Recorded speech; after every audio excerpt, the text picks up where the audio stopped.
Je crois que j'en ai jamais parlé dans aucune des vidéos que j'ai faites, mais la raison pour laquelle je suis à Bali, et avec une chaîne YouTube, que personne regarde, c'est que je gagne de l'argent autrement, hein, forcément, qui est pas énorme, mais je faisais en gros du training de modèles IA, donc la review humaine sur des modèles IA.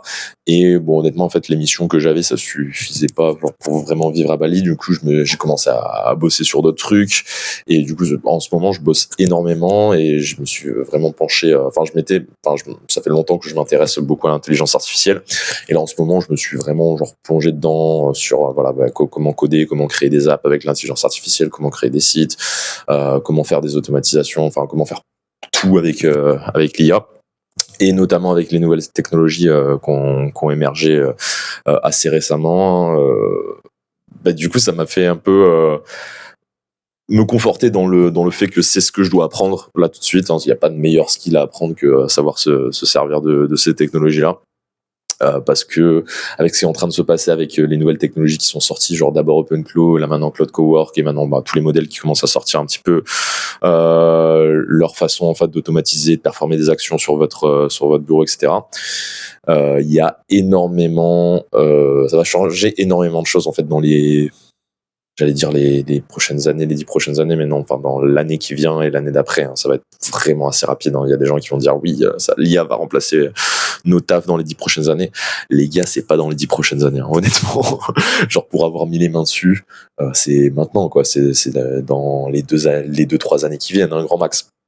Et du coup, ça me conforte un peu dans le fait que là, ce que je suis en train d'apprendre, ce que je suis en train de faire, etc., c'est vraiment la compétence qui va m'être le plus utile si je veux avoir un taf un petit peu dans la tech, dans le domaine engineering, ce que je faisais. Hein, de base, j'ai fait une école d'ingé, etc. Donc c'est le truc que j'ai envie le plus d'apprendre. Déjà parce que en vrai, honnêtement, c'est passionnant. C'est vraiment un kiff d'apprendre ça. Le fait de plus avoir à réfléchir en fait qu'il y a un truc qui fasse tout pour toi, d'automatiser juste en fait le fait de créer ton agenda, ton planning, juste le fait que ça soit automatisé. Enfin, je trouve ça vraiment super cool. C'est assez marrant à faire. C'est vachement intéressant et du coup, bon, déjà je kiffe. Et en plus, je pense que c'est une des compétences qui va être vraiment essentielle dans les prochaines années. Et à part ça comme compétence, en fait, parce que avec ce qui est en train d'arriver, je vois mal énormément de jobs survivre à ça, à part tous ceux qui ont vraiment qui nécessitent en fait des skills humaines en fait. C'est-à-dire tout ce qui va être people skill, genre tout ce qui va être sales, vraiment la vente, le fait de savoir bien parler, d'être un bon orateur, etc. Voilà, en fait, tout ce qui va être un peu physique, donc la parole, en fait, la gestuelle, le body language, etc. Et ça, c'est pas le domaine où je suis. Alors, je suis bon avec les gens de manière générale. Hein, je suis quelqu'un d'assez social. Je parle aux gens. J'ai pas trop de problèmes ni avec à me faire des potes ni à faire des gonzesses. Mais je suis pas excellente dans le domaine. Et du coup, vu récemment, je reviens sur ce que je faisais du coup niveau taf. J'ai essayé aussi en fait de contacter des entreprises.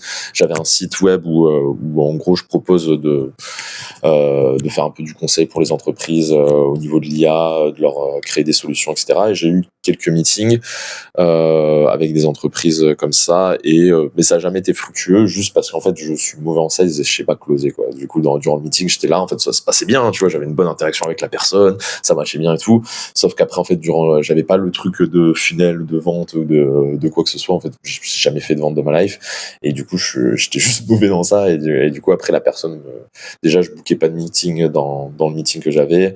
La personne ne me recontactait pas, même si elle était intéressée, voilà, elle oublie, ou elle est passée à autre chose, ou elle s'est dit, ah, voilà. Et parce que j'ai pas cette skill-là d'être bon en vente.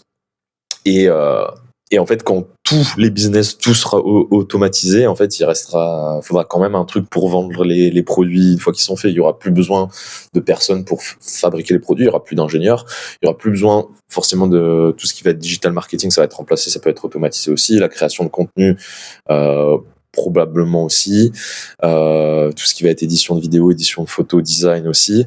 Donc en fait, il va juste peut-être rester en fait les closers, les mecs qui, pour en tout cas les gros produits, pour les petits produits, il y aura même plus besoin de ça. Mais pour les gros produits un peu high ticket, il faudra en fait quand même que les mecs, avant d'acheter un truc, ils aient envie de parler à un humain d'abord, qui les convainc un petit peu, tu vois. Même s'ils ont besoin du truc, ils ont besoin d'être convaincus. Et du coup, en fait, ils ont envie d'avoir une interaction avec un humain. Et c'est le seul domaine où, en fait, s'ils voient qu'ils ont une IA en face d'eux, ça va leur casser les couilles parce que voilà, c'est le truc qui a un peu de psychologie humaine, de pourquoi le mec il achète un truc. Donc c'est vraiment un domaine qui m'a jamais trop intéressé, et du coup c'est pour ça que je m'y suis pas penché. Pour le coup, la psychologie humaine, tout ce qui est people skills, ça m'intéresse de fou. Mais pas orienté vente. C'est-à-dire que, mais en fait, tous les potes qui ont un peu des business comme ça, ils me disent, mais Hugo, c'est la même chose. Si t'es bon avec les meufs, si t'es bon à te faire des potes, si t'es social, tu devrais être bon en vente. Et, euh, et je pense, en grande partie, ils ont peut-être raison, tu vois, mais j'ai du mal à le concevoir comme ça. Et du coup là, je me suis dit, en vrai, s'il y a deux compétences là que je dois apprendre tout de suite, qui vont m'être utiles dans le futur, c'est déjà tout ce qui est sales, people skills, etc. Parce que bon, déjà, c'est utile dans la vie de générale pour interagir avec les gens, pour avoir une bonne vie sociale, une vie amoureuse sympa, etc. Et aussi, en fait, quel que soit le business que tu crées par la suite, en fait, avoir des compétences en vente ou vendre ton produit. C'est des choses qui vont être utiles, et en fait quand l'IA aura tout remplacé, c'est vraiment une des compétences qui va rester le plus après, quoi. Mm. Donc voilà, c'est un peu ce que je fais en ce moment. Et du coup, bon, je me penche à fond dans l'IA, je bosse dessus tous les jours. J'ai commencé à faire du consulting pour un pote à moi qui a un business où il vend des villas. Il était intéressé pour que je l'entraîne un petit peu dans l'IA et pour que je lui crée des solutions pour lui, pour l'aider dans son business. Donc j'ai déjà un premier client qui en plus est un pote à moi, donc c'est cool de bosser ensemble. Et du coup, après, quand j'aurai pu bosser un petit moment avec lui, ça va me faire prendre de l'expérience. Je vais pouvoir, si vraiment ce que je lui apporte est utile lui dans le business, ça lui fait gagner de l'argent, du temps, etc. Il va me recommander à d'autres personnes, et puis j'aurai des testimonials qui diraient de lui qui dira, voilà, ce mec-là, il m'a aidé, il m'a fait gagner tant d'argent, tant de temps, etc. Donc c'est déjà une première étape dans la création de cette partie business là. Et après, la deuxième, c'est vraiment les compétences en vente, hein, parce que c'est quand j'aurai des clients en face de moi, parce que bon, lui, c'est un pote à moi, on en avait déjà parlé de ça et tout, sur des conversations lambda. Donc il savait que j'avais ces compétences-là, et en plus, bon, j'avais ce capital de confiance du fait que on est amis et qu'on on se connaît d'avant. Après, en fait, quand c'est des personnes que je connais pas, ou je pars pas avec ce capital de confiance de base, j'ai besoin en fait de les convaincre que je suis la bonne personne, que je peux leur apporter en fait ce qu'ils recherchent, etc. Et avoir des compétences en vente en fait. Et je suis bon avec les gens, donc je peux arriver facilement à les faire avoir confiance en moi, mais un peu moins facilement à leur dire donne-moi ton argent, tu vois. Même avec mon pote, du coup, au moment où on se mettait d'accord sur un prix pour que je l'aide, etc., tu vois, j'étais un peu mal à l'aise parce que j'ai encore, c'est peut-être la mentalité française, là, où j'ai été éduqué un peu comme ça. J'ai pas forcément ce tabou de l'argent, mais c'est vrai que le fait de demander de l'argent à quelqu'un, tu vois, même si je lui rends un service qui vaut largement, en fait, l'argent qu'il me donne, hein, c'est pas un problème. Mais j'ai quand même un peu ce biais-là qui fait que j'ai toujours un petit peu du mal. Et il faut que je travaille sur ça. Faut que je travaille sur mes compétences en vente et mes human skills de manière générale. Je me suis acheté plusieurs bouquins sur ça. Alors là, celui que j'ai, c'est How to Talk 21, et j'ai acheté celui qui est un classique, les How to Win Friends and Manipulate People. Alors l'autre, je l'avais déjà commencé à lire en livre audio, mais je crois que la version sur Audible, en fait, elle est infernale. C'est-à-dire que je sais pas si c'est directement le mec c'est peut-être l'auteur qui le lit, hein, mais il a une voix horrible. En fait, il est assez vieux, peut-être quand il a fait le train. En tout cas, la voix qui était sur Audible, elle était insupportable et j'ai pas réussi à le lire. Du coup, je me suis dit bon, avec la version physique, ça va peut-être mieux fonctionner. Et celui-là, j'ai commencé à lire celui-là parce qu'il est un peu plus moderne et il reprend un peu les principes de How to Win Friends and Influence People, qui a été écrit en 1936, donc il est un peu plus vieux, même si les concepts en fait sont pas dépassés, hein, mais du coup, celui-là, vu qu'il a été écrit longtemps après, il reprend les concepts de How to Win Friends, qui est un classique, mais il les applique à une version un peu plus moderne des relations sociales. Et du coup, là, je viens juste de le commencer, et honnêtement, excellent. Genre, les conseils qu'il donne, c'est des conseils que je connaissais, que j'avais déjà entendus dans des vidéos. Par exemple, euh, je ferai des vidéos sur ce bouquin en expliquant un petit peu les conseils qu'il donne, etc. Mais quand je les aurai appliqués moi-même, même si c'est des trucs que je fais déjà, hein, je suis pas un autiste complet, même si quand je suis allé chez la librairie pour acheter genre deux bouquins, un pour se faire des amis et un pour parler aux gens, tu sais, le mec il a dû se dire putain, c'est qui cet autiste qui a pas de potes. Mais voilà, peut-être je ferai des vidéos sur les conseils spécifiques que dit ce bouquin une fois que je les aurai vraiment appliqués et que je me laisserai un petit peu approprier. Mais en tout cas, je viens juste de le commencer et pour l'instant, c'est vraiment excellent. Je trouve que le contenu qu'il y a dans le bouquin, c'est très pratique. C'est-à-dire qu'il n'y a pas de blabla en mode détails scientifiques, pourquoi ça marche. Non, c'est fais ça, tu vois. C'est des conseils pratiques et j'aime bien du coup, c'est direct. Il n'y a pas de blabla, il n'y a pas de superflu. Le bouquin il doit faire 400 pages. C'est vraiment 400 pages de concret. Il n'y a pas trop de storytelling. Moi, j'ai un peu du mal avec les bouquins qui sont hyper storytelling et qui donnent peu de conseils. J'en ai un là, je sais plus exactement le titre exact, mais c'est un bouquin sur la confiance en soi. Et en fait, ce qui me fait chier un petit peu dans ce bouquin, c'est qu'il y a énormément de storytelling où il parle de ses expériences, etc. Et pas assez d'exemples concrets. Il y a beaucoup d'images. Enfin, les gars, j'ai 28 ans, je veux plus un bouquin avec des images. Au bout d'un moment, ça suffit. Pareil, j'ai acheté un bouquin sur tout ce qui est hormones du bonheur, donc ça s'appelle The Dose Effect. Dose, en fait, ça va être l'acronyme de dopamine, ocytocine, sérotonine, endorphine. Et bon, déjà, tout ce qui a... alors, c'est un bouquin qui, pour le coup, il donne vraiment des conseils concrets. Sauf que déjà, vu que c'est des trucs que j'avais recherchés de base, et que bon, c'est un peu dans... Moi, le nom de la chaîne s'appelle Health and Happiness, donc c'est un peu vraiment le but de la chaîne, c'est d'optimiser un petit peu ses hormones pour avoir une belle vie, d'être en bonne santé et d'être heureux.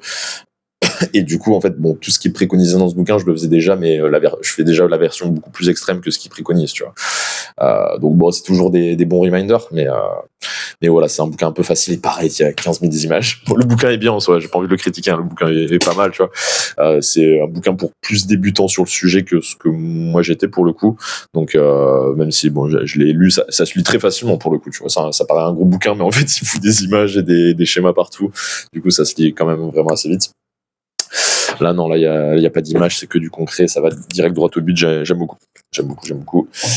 Donc voilà. Donc, si vous pouvez retenir deux choses de la vidéo, genre intéressez-vous vraiment à l'IA parce que bon, déjà c'est bête intéressant, je trouve ça incroyable.